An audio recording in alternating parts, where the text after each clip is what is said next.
Federal funding in science is really critical because it lays the sort of groundwork for you to be able to conduct basic research.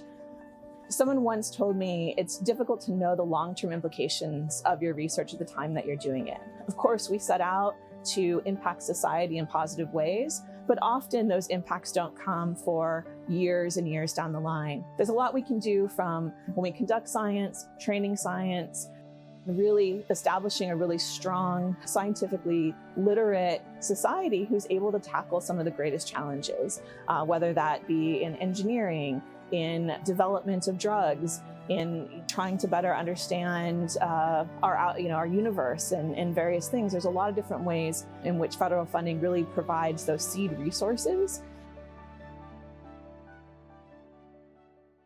I'm Larisa DeSantis, and I'm a paleontologist.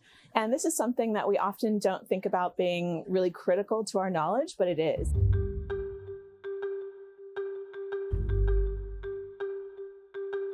We're able to actually provide a lot of useful understandings of what the world was like in the past and how that can help us better understand how to make choices moving forward. There's an entire field called conservation paleobiology, where we actually ask and answer questions that are of direct relevance to folks who are trying to help environmental causes, to reduce habitat fragmentation, to look at the effects of climate change.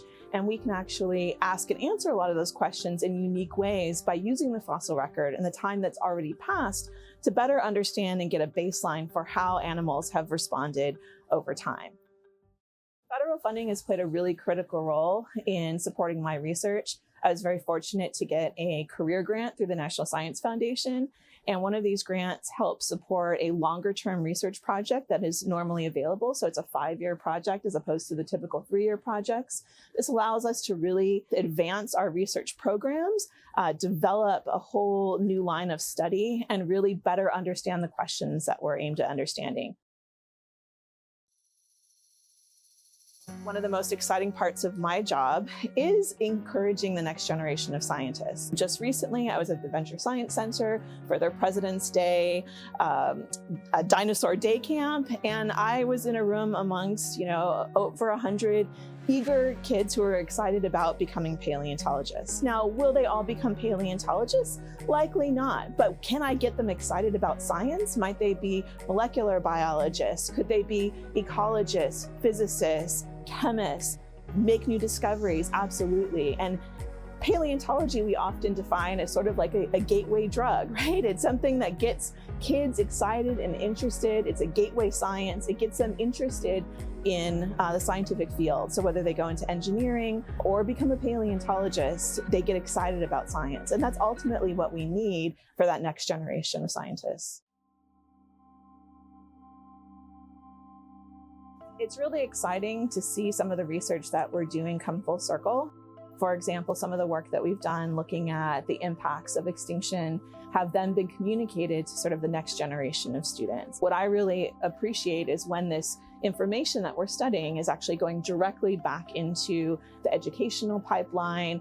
It's impacting and educating the next generation of students, and they're being inspired by some of these stories. So ultimately, some of my most exciting moments have come when a young child has actually told me something that I've actually determined with some of my research, something about saber-toothed cat diets or what they ate or why they went extinct or why cougars are still around today, or something about coyotes being able to, the ultimate survivor, able to adapt to different environments. These are all things that we've helped develop and discover, and then having students relay that back is really a fun part of my job.